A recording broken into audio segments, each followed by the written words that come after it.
Hi everyone, my name is Amber, welcome back to my channel. This is my February wrap up. So you may remember that I challenged myself to read 28 books in February 2023. This is a regular challenge that I do on my channel in my reading life. I've accomplished it once so far out of the 2 other times that I tried to do it, and I'm pleased to say that it was very successful in 2023. Last month I ended up reading 34 books and I'm both impressed and amazed with myself. I don't know how I managed to read that many. I'm going to talk to you about how that went in general for me with my reading at the end of the video, so stick around for that. I'm going to tell you how I felt about it and if I want to do this kind of challenge again. But first of all, I'm going to talk about the stats very quickly for the month and then the books that I read. I'll try to keep it very brief and snappy because there are a lot of books to talk about and I don't want you to get bored. So quickly, the stats. Like I said, I read 34 books. This was a total of 7,558 pages. In January, I read 18 books and a total of 5,925 pages, if you wanted to know how those compare. My average rating was 3.63 and 5 of those books were rereads for me. Overall, not bad at all. So now I'm going to talk about the books. Most of these were parts of series, so I can clump them all together, which is quite handy for this kind of wrap up. Starting off with Giant Days. I have volumes 7, 6 and 5 here in physical format, but I've been borrowing these from the library. I read volumes 1 through to 7 this month in February, and I gave all of these books 4 stars. So this is a contemporary graphic novel series about 3 young women who have just gone to university in the UK. It's their first year, they're 18, 19 years old, and we follow them from the first book where they're just getting used to university life. They have the freshers flu,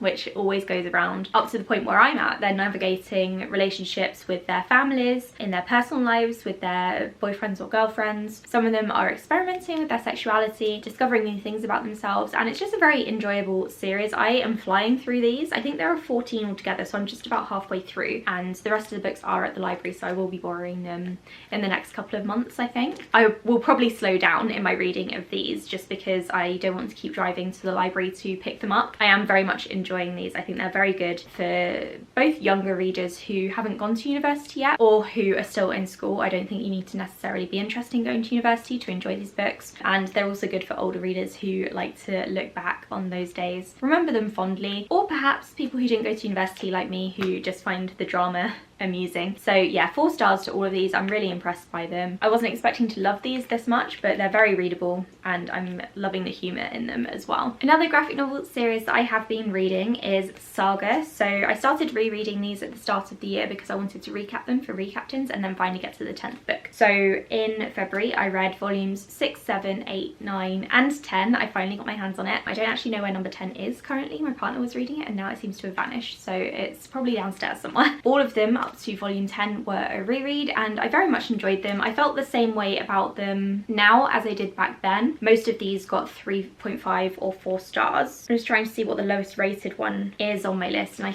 think it's volume 8, which got 3.5 stars from me both times. I'm really interested to see where the rest of this series goes. It's going to be very different after the ending of volume 9. Volume 10 sort of addressed the ending, but I feel like it was more of a bridge between the 2 sort of sagas or storylines. So I'm interested to see where volume 11 goes because I think that's where things are really going to get emotional and pick up. But I'm glad that I reread these. I don't feel the need to reread them again anytime soon because I think I've reread a few of them 3 times now and there's just no need for it. I might reread volume 9 along with 10 before volume 11 comes out. I think that's probably coming out in October. I'm not entirely sure, but I do like this series and I'm enjoying collecting it as well. Okay, and then we're moving on to some novels. The first one is a non-fiction book that I read with my partner, and that is The Equality Illusion. This is non-fiction, and like I said, we are buddy reading it, so we read 1 chapter each per night and discussed it at the end of each chapter, which I really enjoyed doing, and we're doing it again with another book this month, which I will tell you about in my March wrap up, I think, if we finish it in time. I gave The Equality Illusion 3 stars. It's basically an older book. It was released I think in 2009, 2010, and it's about feminism and women's equality. Like I said, it is an older book, so it doesn't cover a lot of topics that are relevant nowadays. It completely, I think, if I recall correctly, ignores transgender women, and there's a lot of stuff in there that I didn't necessarily agree with, and I'm not sure if it's because it's an older book and it's not so relevant to people nowadays, or if it was just wrong at the time. I was only, I think, 17 when it released, so it's hard to say really. But yeah, I didn't love this one. I gave it 3 stars. It was all right. It's an okay introduction into feminism, and it would have been better back then, but nowadays there's probably better books out there, to be honest. I would recommend searching those out instead. Another novel that I read was Legends and Lattes. I read this with the Space Sirens from my Space Sirens book club group. I actually read this in one day because I received it the day before the live show. My friend Justine bought this for me and I'm so grateful. This was lovely. I gave this one 4 stars. It's not an all-time favourite by any means, but it was very cozy, like everyone is saying. Basically, this is about an orc woman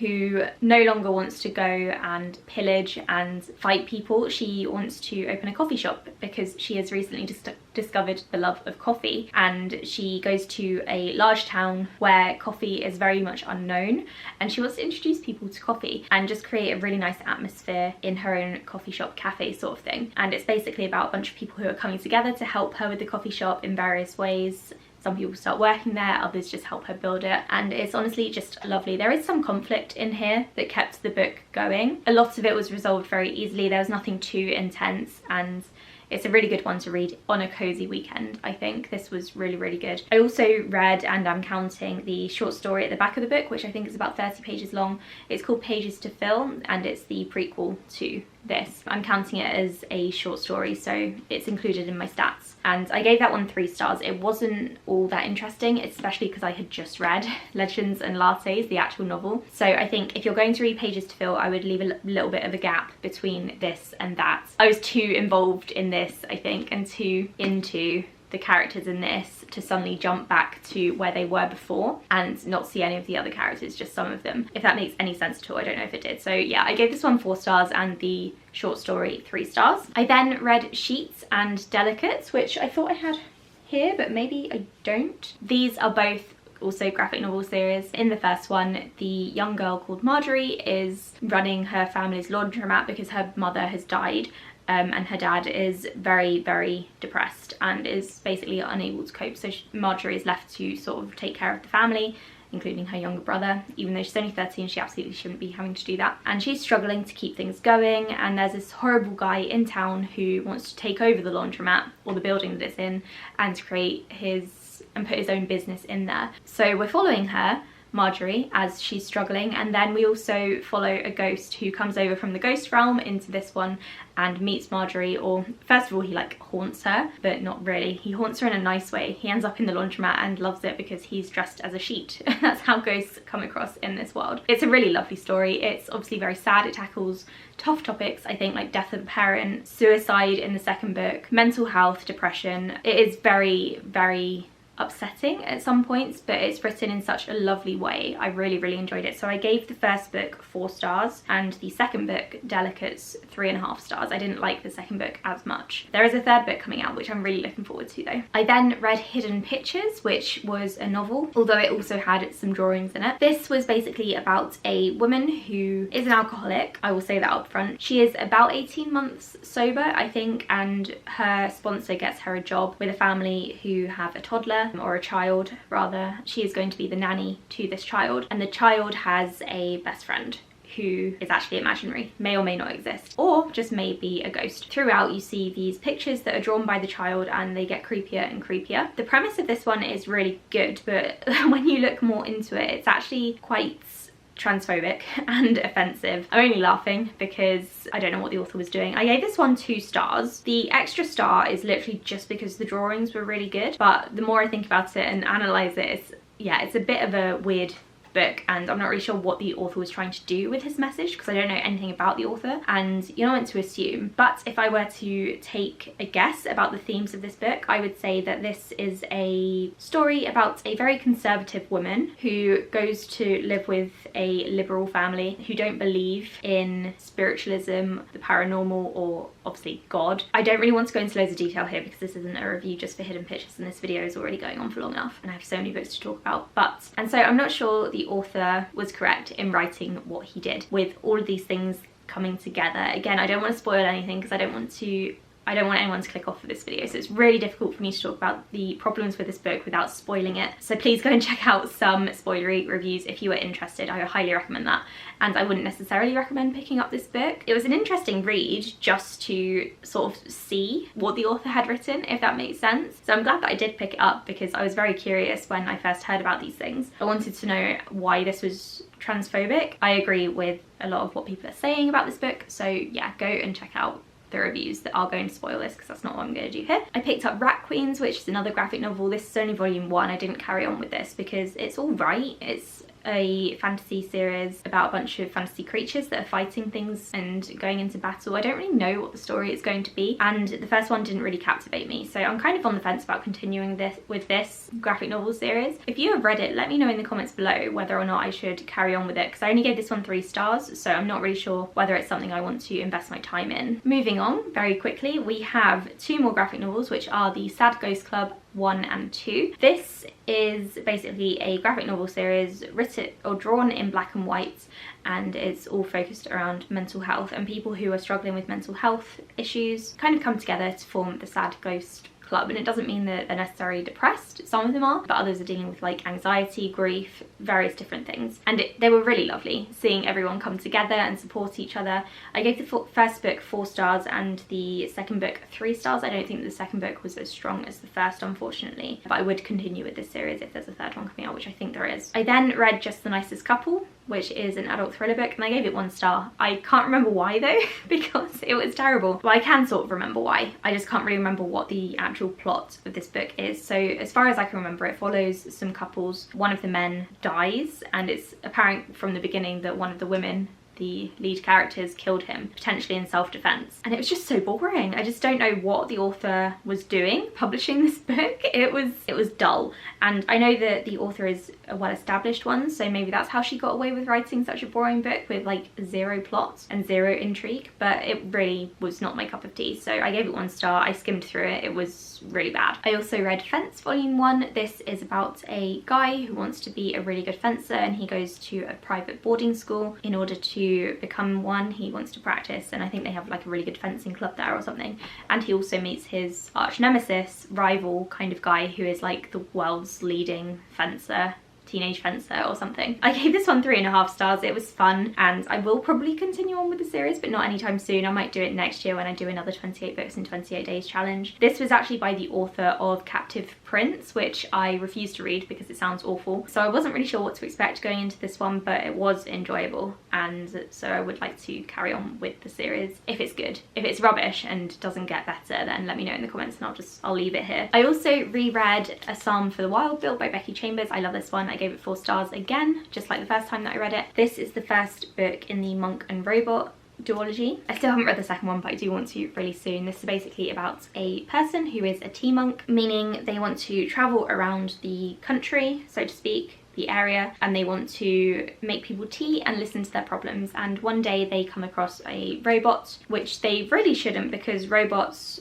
one day left the factories that they were in and went off into the forest, never to be seen again. But this robot arrives and introduces itself, and they get to know each other and go on an adventure. So it's good. It's really short, and to be honest, I'm surprised I gave this 4 stars because I don't really love short stories, but I really love Becky Chambers, so this one was really good and I would recommend it. I read another thriller called We Were Never Here. I gave this one 3 stars. This one is about 2 women who are lifelong friends, and they like to go traveling together. The past couple of times they've gone traveling, something has gone horribly wrong, particularly the trip previous to the current trip, where I don't know if this is a spoiler or not. I don't think it is. They basically killed a guy and hid the body, and so they're dealing with that outcome, and the main character is trying to navigate her friendship with her best friend who helped her in this, or who she helped in this terrible situation, and then weird things start happening again, and it's a very similar thing that's going on. So I liked this one. I gave it 3 stars, but I'm not going to remember it next year. I'm telling you now, it's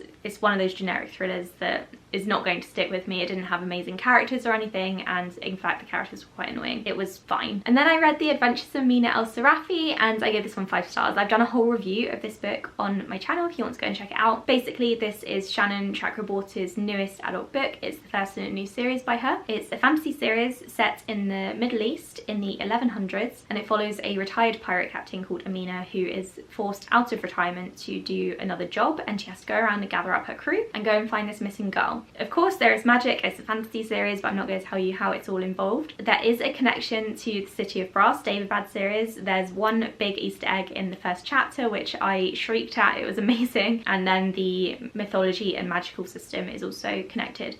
And there's some crossover of characters later on in the book, but you can read this one without having read the David Bad series. I would recommend reading David Bad first, just because that's the order I read it in and it worked out really well for me. But if you want to read a book about slightly older characters and you enjoy heist books where you're kind of getting the old crew back together, then by all means start with this one. I gave it 5 stars. It's honestly flawless. I loved it so much. I have also been reading Law Olympus. This is volume 3, but I've read 1, 2 and 3 in February. I gave the first book 3.5 stars and I gave the other 2 books 4 stars. It definitely got better as it went along. I started viewing it kind of as a Greek soap opera, which I guess Greek myths kind of are sometimes. There's just so much drama, and this is about Hades and Persephone before they get together. The main character Persephone is 19 and she goes to university, which is kind of against the will of her mother. Her mother doesn't want her to, and she's been very sheltered her entire life. And then there's also Hades, king of the underworld, who is really into her but is having conflicting feelings because he's so much older than her. He's like thousands of years old or whatever, and like I said, she's 19. And this is brought up, thankfully, not until the 2nd volume, I think,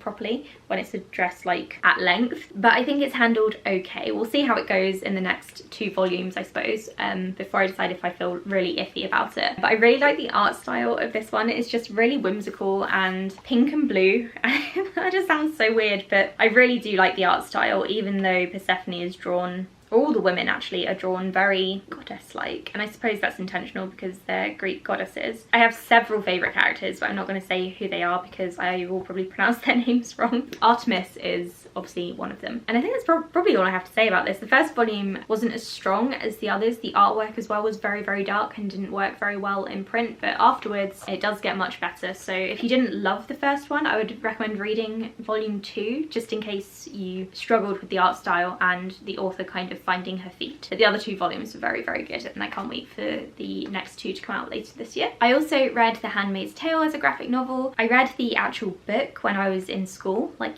years ago, probably 13 years ago now, I think, and I thought it was okay. I don't think I ever actually finished it though, because I think I remember our teacher being like, just don't worry about finishing it, we have to focus on this next thing in the syllabus. So it was quite nice to actually finally wrap up the story in my head, I suppose. After reading the graphic novel, I don't know if I want to read the full book because the graphic novel did quite a good job of telling the story. I gave it 3.5 stars. The art style I didn't love, and I don't really love open-ended stories anyway, and that's definitely what this one is. So it was all right, it was fine, and I'm glad that I read it and I know what everyone's talking about. I've also read a synopsis for the Testaments, and it's definitely not like a duology that I'm interested in reading the full books for. I also read River Sing Me Home, which is a new release for this year. I gave this one 3.5 stars. It's a debut, and I think that's my issue with it, is that the author was trying to tell such a deep, lengthy story in about 300 pages. It just didn't really work very well. I think it should have been a lot more meaty. Basically what this is about, I should probably tell you that,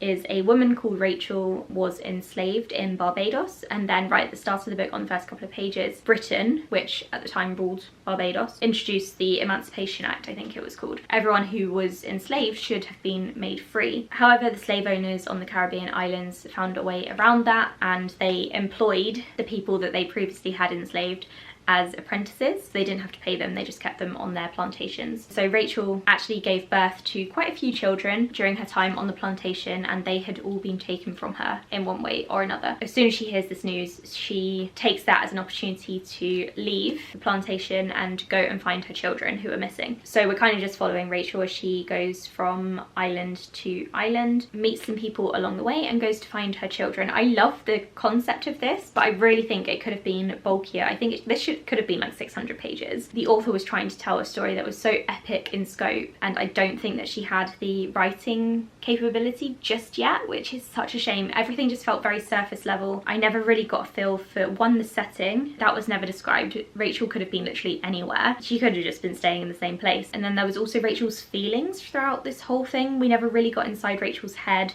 It was told in third person, and I feel like that kind of disconnected the reader from Rachel, which is a shame. Not that I think that it should have been told in first person, but I think the author should have tried harder to make us connect with her and really see how she was feeling about this whole thing in certain moments, especially when she was or wasn't finding her children, as the case may be. And then also when she was discovering what happened to her children, it would just felt really easy. Like she'd get to a place and then immediately she would learn what happened to her child, and then she'd go to another place and immediately she would learn what happened. I wanted something a bit deeper, so I feel really bad rating this only 3.5 stars, because I think it had so much potential, but unfortunately it's not one that I loved. And that is such a shame, because this was a 5-star prediction, which is why I bought the hardback, which was like 15 quid, and I honestly thought I was going to love it, but I didn't. I might keep this on the shelf anyway because it's a really beautiful cover. I read a comic called Earth Divers by Stephen Graham Jones. This is like a 30-page comic or something, and the setup for this is that it's the year 2112 and the Earth is basically dead, and the main characters are Native American indigenous characters, and they decide that the only way to fix things is to go back in time using a time travel cave to kill Christopher Columbus, because if they kill him, America would never have been America, and then the end of the world wouldn't have happened because America wouldn't have existed. And I love that concept. I think that sounds absolutely amazing. I only gave this first comic 3 stars because it's really hard to wow me in a 35-page book or comic. However, I do think as I carry on with the series, I'm going to rate it higher and higher because I will be used to the characters and the concept and stuff. I love time travel stuff. I love alternate history. So I honestly cannot wait to carry on with this series. I just didn't have a chance to read any more of them in February. Otherwise, I definitely would have. I have, however, already bought the second book. Okay, we only have 2 more to go, so I'm going to speed through them. The first one is The Blood Traitor. This is the final book in a series that I completed. First book is The Prison Healer, which is a YA fantasy book about a girl called Kiva who was imprisoned along with her dad before the first book started. Her father died and she became the prison healer. In the prison, she meets the rebel queen, she's in really bad shape. One of the things that happens in this prison is a trial happens and you have to try to survive various elements. Because the rebel queen can't take part herself because she's basically in a coma and dying, the main character Kiva does so, and then she meets a bunch of people along the way, and then this book is the 3rd book in that series. So I gave this one 4 stars. It was really good. I think it's probably the weaker of all 3 books because it just jumps around a lot. I've got this pet peeve in final books in a series that jump about a lot and there's just so much travelling happening. This happened in the Burning God in the Poppy War trilogy, where the characters just kept going from place to place, and it's happened in various other series as well that I can't remember right now, and they're just kind of like hopping about, and I really don't like that. I want my final books to take place in one setting. I want there to be like just a couple of battles, and I want everything to wrap up at the end. I don't want these characters to go around discovering new things, meeting new people necessarily, because all of that stuff should have been done in the other books in the series, and so it was quite frustrating in that sense. But I did really enjoy it, and I really enjoyed the characters and the way things were wrapped up for them. I did have a ship that wasn't the main ship, it was more of a crack ship really, but that always happens in my series, to be honest, so that's not really a mark against this book. And then finally, for this really long wrap up, I've been going for over half an hour now, is All the Dangerous Things, which is an adult thriller book. I gave this one 3.5 stars. This is the author's 2nd book. The first one was A Flicker in the Dark, which I really enjoyed, but I didn't enjoy this one quite as much, although it was still really good. So this is about a main character whose name, of course, I can't remember, who a year prior to the book starting lost her son. Her son was taken from his crib while the parents were sleeping, and she has spent a year kind of trying to keep the momentum going on his case and keeping the public interested so that no one forgets and the police keep looking into the abduction or whatever happened to him, and it doesn't just get filed with the other cold cases that the police have to look into. She's obviously dealing with a lot because it's a struggle if your kid goes missing. It does tackle some mental health stuff. The main character was a bit frustrating at points. She did some really stupid stuff, but to be honest, because she was so desperate because her child was missing and no one was doing anything about it, the child's father was absolutely useless. I can see why she did those stupid things. It's just they were really, really stupid. stupid. I haven't necessarily marked the book down for that. I thought the pacing of this one was really good. I was intrigued the entire time and I read it in just 2 sittings. So I think Stacey Willingham is quite a good author for that. She really seems to work for me in terms of coming up with an interesting plot and then keeping things from the reader and the main characters until we really need to know. I really like that. It did follow some of the same beats as A Flicker in the Dark, which I only noticed because I read them so close together. I only read her first book in January, so I kind of understood where the story was going to go in terms of like pacing and twists and stuff. That's not necessarily a bad thing. It wasn't really all that predictable, although one of my theories did turn out to be correct. That's only because I was theorizing a lot. I tend to do that with my thrillers. So yeah, I did enjoy this one. I would recommend it for thriller readers. And that's it. I am done. My voice and my jaw hurts. Thank you so much for watching this video. If you were only here for the books, then feel free to click off now. I am just very quickly for the next 5 minutes going to talk about how this project made me feel and if I want to do it again. So first of all, am I proud of myself? Yes, I am. I thought reading 28 books in 28 days would be more of a struggle, but obviously I read a lot of graphic novels and I don't think that's cheating because, well, I loved all of them. I discovered some new favourite graphic novel series and I also read more pages than I did in January, so I don't think I cheated, and I'm still very proud that I managed to do this and really set my mind to it and didn't get distracted partway through the month, which is what happened last year. Would I do it again? Yes. I might not do it next year though, because, well, I'm saying that, but that's just because it's fresh in my mind.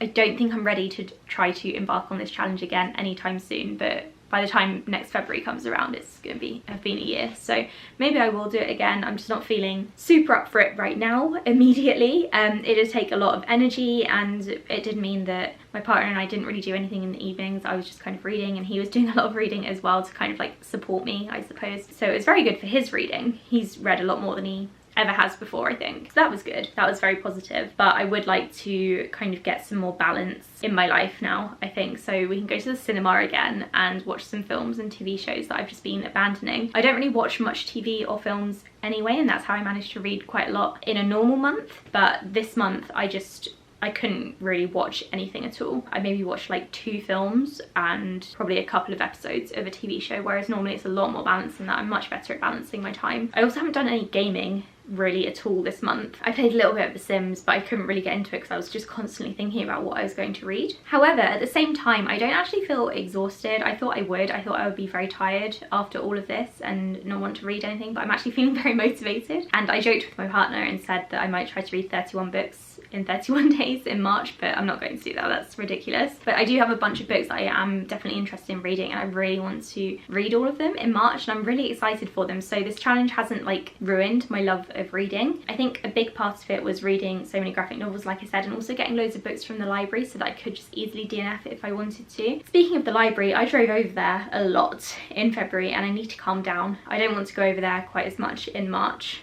Now that I'm not reading so many graphic novels in such a short period of time, I can relax a bit and put my reservations in and go and pick them up at my leisure instead of speeding over there and getting the next volumes. Also, in regards to the library, I've been reading so much from there that I have neglected my own physical TBR. So I'm going to do a zero TBR update in a couple of weeks time, maybe end of next week, where I talk about the states of my TBR. It's not good. In March and going forwards, I do really want to focus on that while also trying to read new releases. I will talk about how I'm balancing that in that zero TBR video or in my NetGalley check-in or something. But yeah, my physical TBR was definitely neglected in February. I think I read like 2 books from it, if that, which is really unimpressive, and I'm a bit not upset but disappointed that I didn't get to more of them because I had so many ideas of smaller books that I could read to try and slot in to try and read the 28 books that came from my TBR originally, but then I just wasn't in the mood for them. I wanted to keep getting these graphic novels out from the library and then reading some NetGalley books because I'm behind on NetGalley, and some of those were appealing to me a bit more than my physical TBR.